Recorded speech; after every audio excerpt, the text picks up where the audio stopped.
Hey, welcome back. You joined me in my F-150 Lightning at 24,999 miles. So this is going to be a 25,000 mile review, and come along for the ride.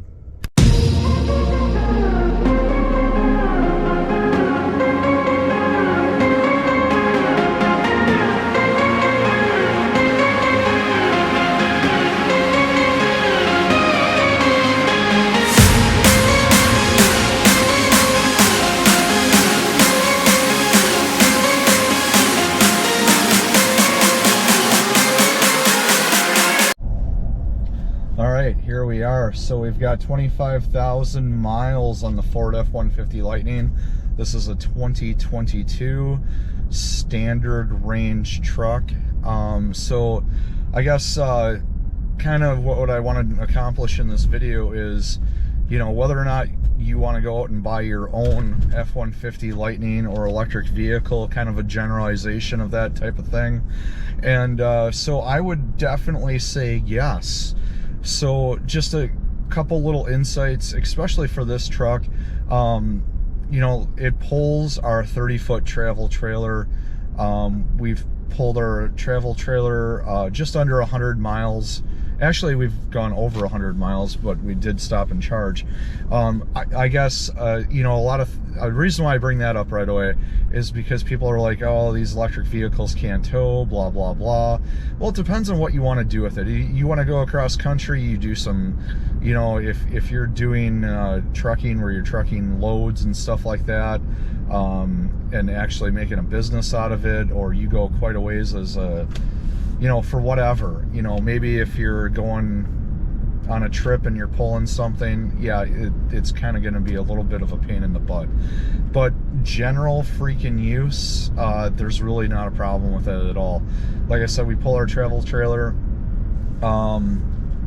We pulled it approximately 95 miles before the truck was down to, like, I don't know, 13 miles range or something, and it all depends on where you're going. Sometimes when we pull it about that distance, it's a little higher. Now when you disconnect from the camper, then you do gain mileage back, so it's not like you're totally dead after you get to where you're going.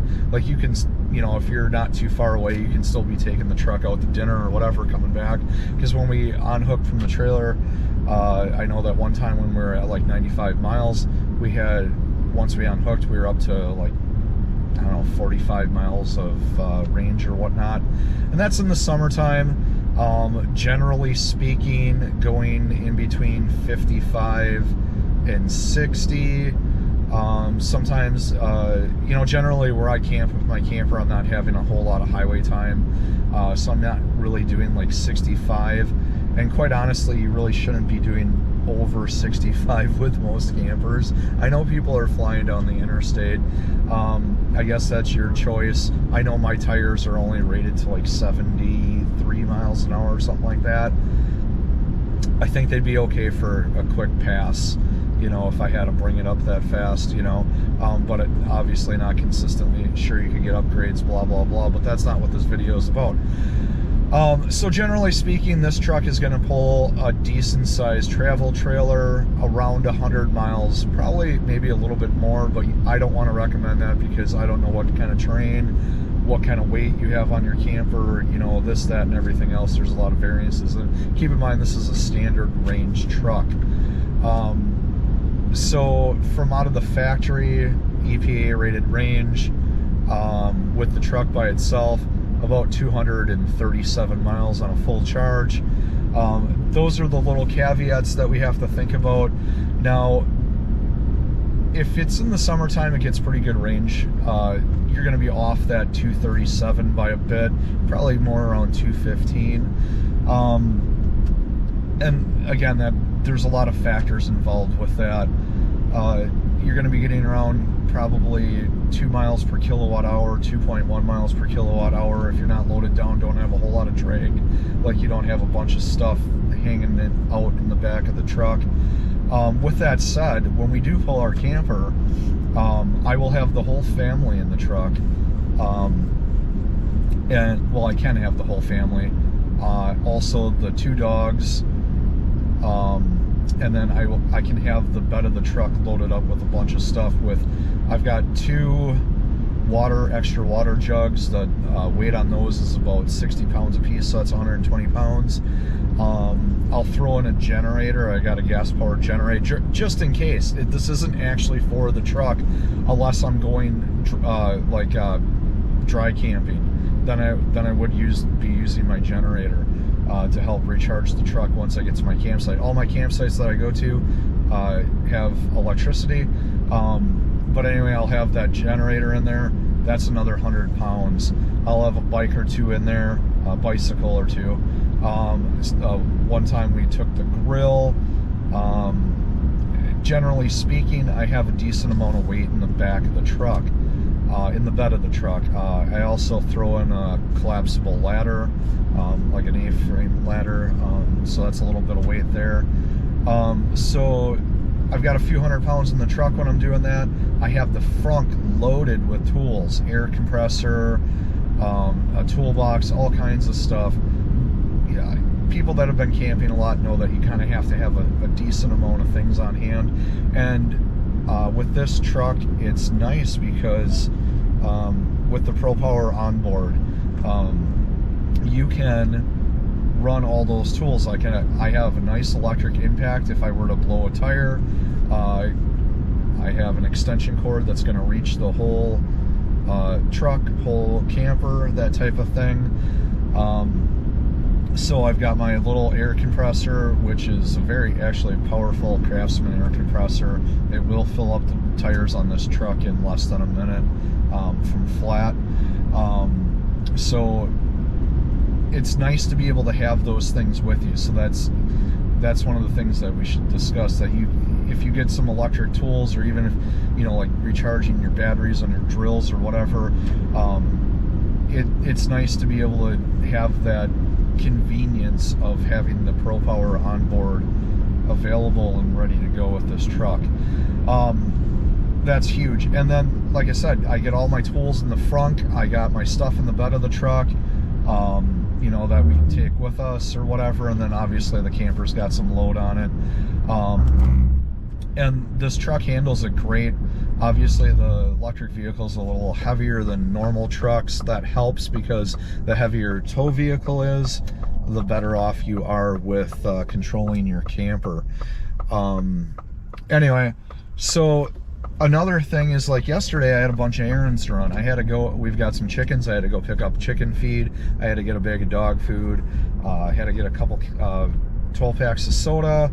I ended up actually getting oil for my other vehicle. We have a Subaru Crosstrek, and I'll get more on that oil thing in a minute.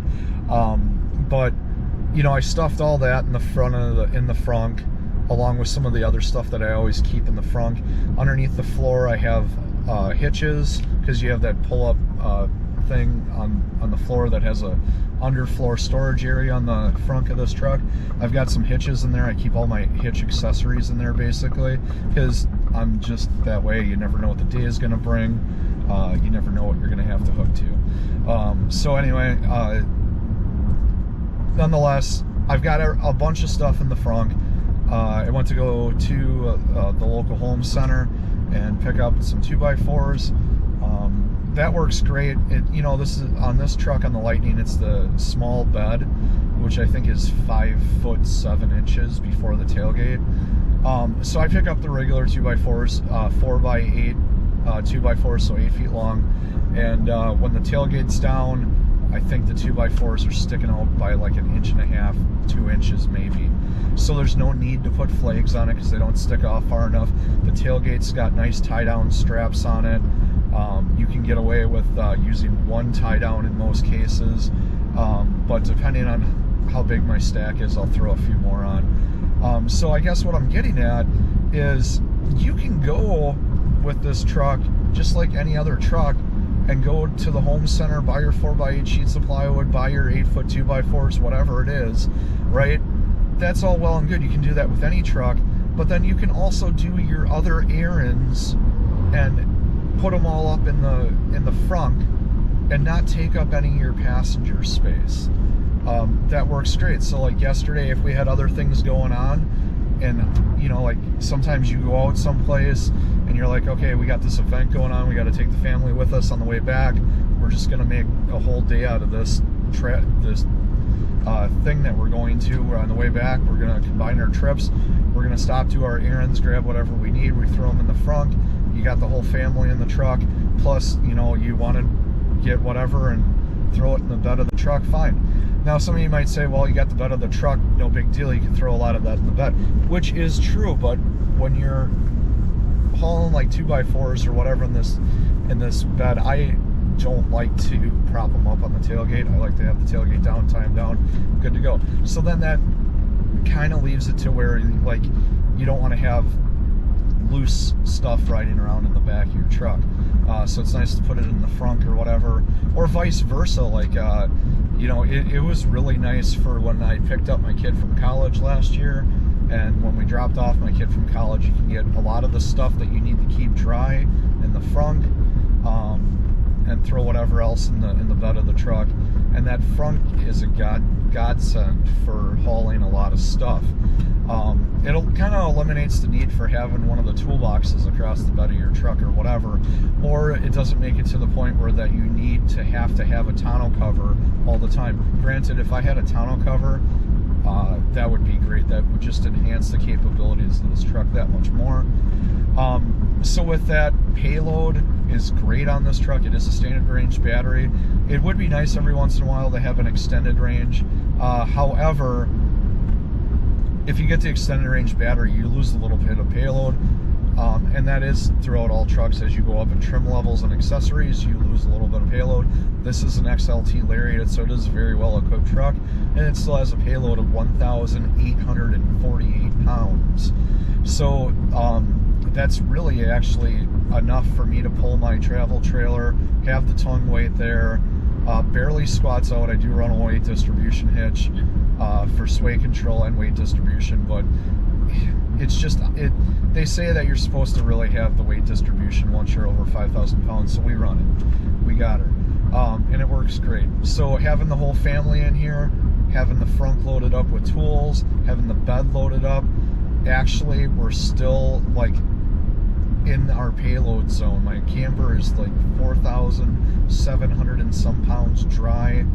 You know, I didn't weigh everything. I didn't sit here with a scale, but the truck is leveled out when we got the camper on and everybody's loaded up and we got all the stuff in the bed. So it does a great job of handling the weight. I would highly recommend this truck. Once you get over the I'm not putting gas in issue and you get used to it, it's not as big of a deal as you think it is. That's one of the main takeaways I would like the audience to take away from this. If you're stepping into an electric vehicle, just chill out, guy. Like, there's so much negative crap out there about electric vehicles these days, and people are scared, man. Like, they don't want to, really, there would be a lot more people in electric vehicles if they didn't care what their friends thought about the situation and didn't listen to the people that don't drive electric vehicles and never have been in an electric vehicle. And why would you even listen to those people? It's just a bunch of crap, really. With a lot, really, once you get past that mindset block in your head, and you're not just sitting there watching the miles on the dashboard, this does what it needs to do, and it does it every day. Okay, so with that said, charging on a road trip is kind of a pain in the ass sometimes. We've taken this down to Indiana twice from kind of central Wisconsin. We're within the Madison area is what I'm gonna say. So sorry, I gotta watch for traffic here. I'm at an intersection, but so from around about the Madison area down to Indianapolis, Indiana, we charge twice at EA stations on the way there and on the way back. Now, I will be honest, because I'm not gonna lie to you, if I had to take that trip in the dead of winter, with the standard range, it would be pushing it. When we leave a charger, we always leave that charger with 30 more miles than what we need to get to our destination. And that has worked out great for us. So I guess, maybe if we sat at the charger and charged to 100% in the dead of winter, we might make her. That's the downfall of a road trip in some places. Some places, when you're going on a road trip, there's all kinds of chargers. Now, we've taken this truck up north before, and we've towed the camper actually a little ways with charging. And it works out. You have to plan ahead. You have to know that you're doing good, because you're doing good for everyone that's around you when you're running this truck. You're not emitting pollution, that type of thing. And we can have the argument about, if you're charging off of dirty energy and all this other jive. There's been a lot of research out there with a lot of smart people that know a lot more than what I do, and it's proven that the long run of an EV is way more environmentally friendly than a gas vehicle. So now, with that said, I was going to talk about the oil, because I have to change the oil on my Subaru. And I'll tell you what, man, after driving this truck, and the lack of maintenance that you do have to do, I'm not saying that there isn't any maintenance, but so far, all I've had to do was do 2 tire rotations, and that was it. One was like $27, one was like $21. I don't know why there was a price difference. Maybe they changed the price in between the two. Whatever. That's all I've spent on this truck for maintenance over 25,000 miles. So it's nice. Like, I don't understand why people want to change oil anymore. I'll tell you, because I've been changing oil my whole life, and if you take a car in these days, it's $100, right? I gotta turn my fan down here. It's getting warm. It's $100 to change your freaking oil, and I've been doing it mostly myself my whole life. Who wants to get under the freaking vehicle and do that? Like, I find that absurd to change freaking oil anymore. And I used to be the guy that wanted to get out there and get it done. Yep, we're keeping the car maintained. We're getting things taken care of. This puppy's going to last me forever. I'm changing the oil all the time. Holy Christ, why the heck would we want to do that? Sorry if I offended you with that I shouldn't have said it that way. I don't mean to offend people. It's just kind of the way I talk. Why do we want to do those things anymore? And then you got to get rid of it and everything else. That's nonsense. Like, I even hate driving up to the pump with my other vehicle and putting gas in. Like, on a day-to-day basis, it is so much easier just to pull in my driveway, grab that plug it in, and be gone. I don't have to go in. I don't have to be tempted to buy something inside the gas station. I don't have to go in and deal with the line. I don't have to wait to get in. I don't have to jerk around to weave in because all the pumps are taken up, but this one's in forward, this one's in backwards, and whatever. Seriously, you don't have to get involved in that mix of people. Yeah, you kind of have to do the hokey pokey at a car charger when you're doing a road trip, but let's keep that in mind. Most of the time, you're not doing a road trip. Really. And this is a great vehicle for everyday use. And even if you're going on a road trip, you get used to what you're doing, you learn a few things, it's a good deal. I can't say enough good. The only downfall, like I said, is really not knowing if you can make a long road trip in the dead of winter, because there's not enough fast chargers out there.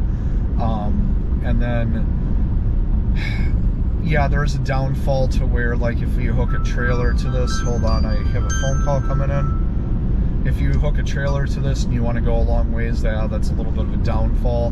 But really, if you're doing within 100 miles, you think about if you had the extended range, you could get a little bit more. But if you're going within about 100 miles with a decent sized travel trailer, which is a kite in the wind, man, there's a lot of wind resistance. I mean, seriously, it's not that big of a life-changing event People make it sound like you're going to be in misery if you have an... No, you're not.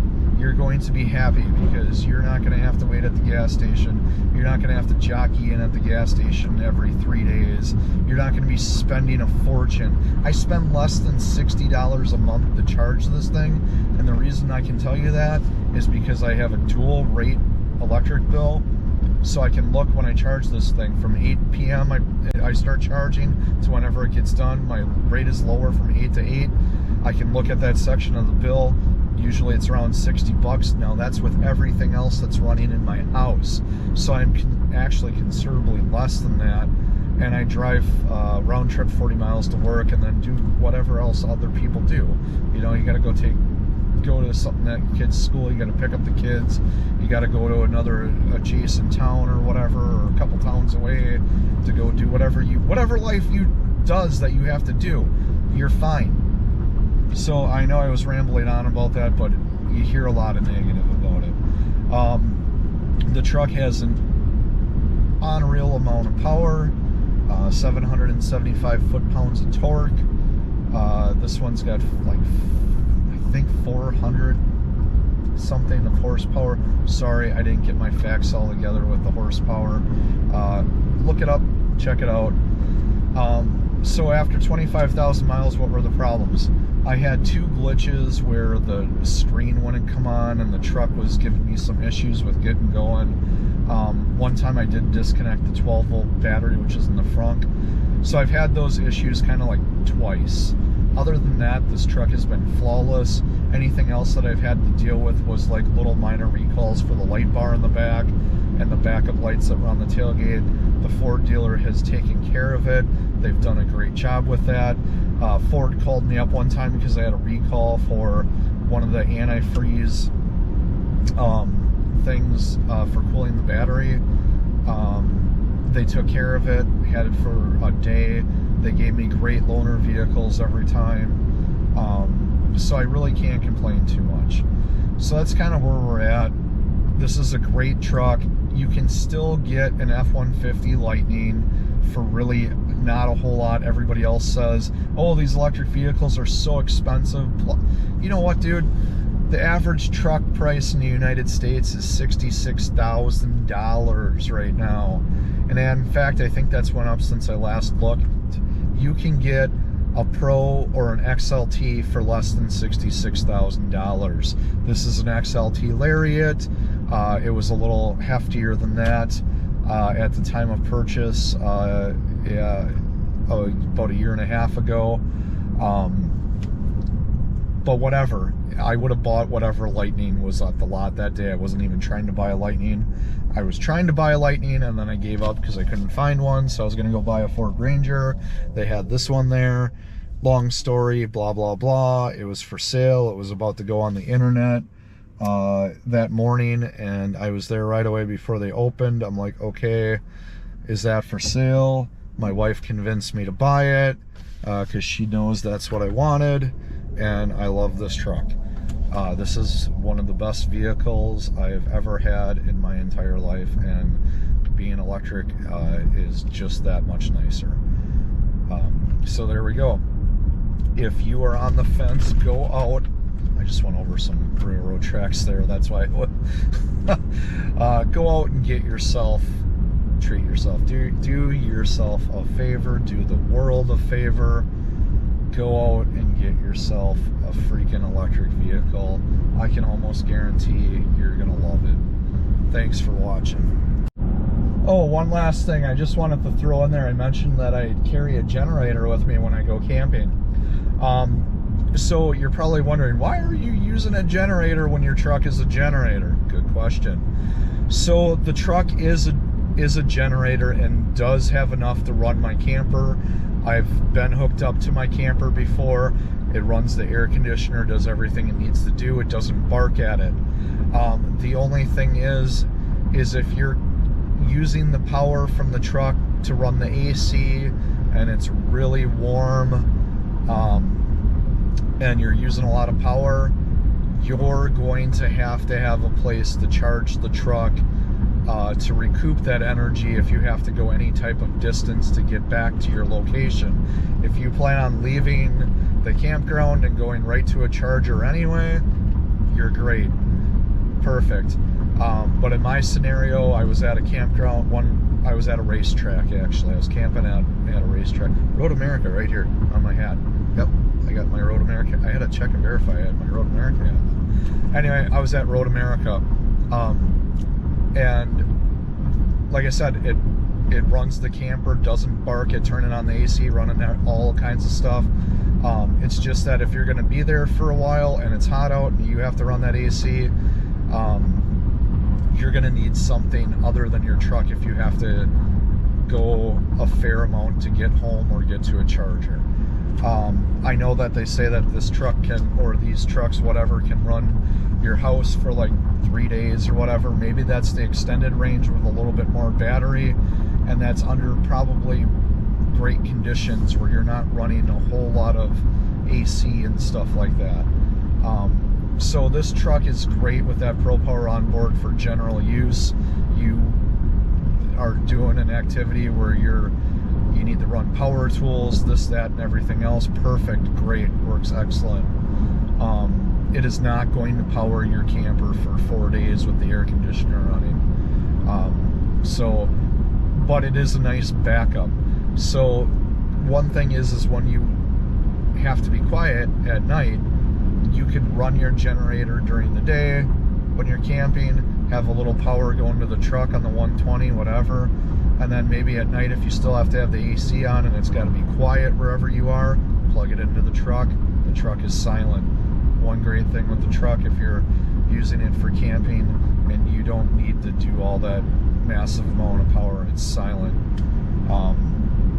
And that is a good thing if you're in a place where you need to use that power in your camping or whatever, and they say no generators. You got your F-150 Lightning. If you're close to a power source when you leave, or you're close to home, perfect. Anyway, I wanted to throw that in there because some of you might be wondering, why did I take a generator with me when I have a generator built into the truck? And that is why. So thanks again.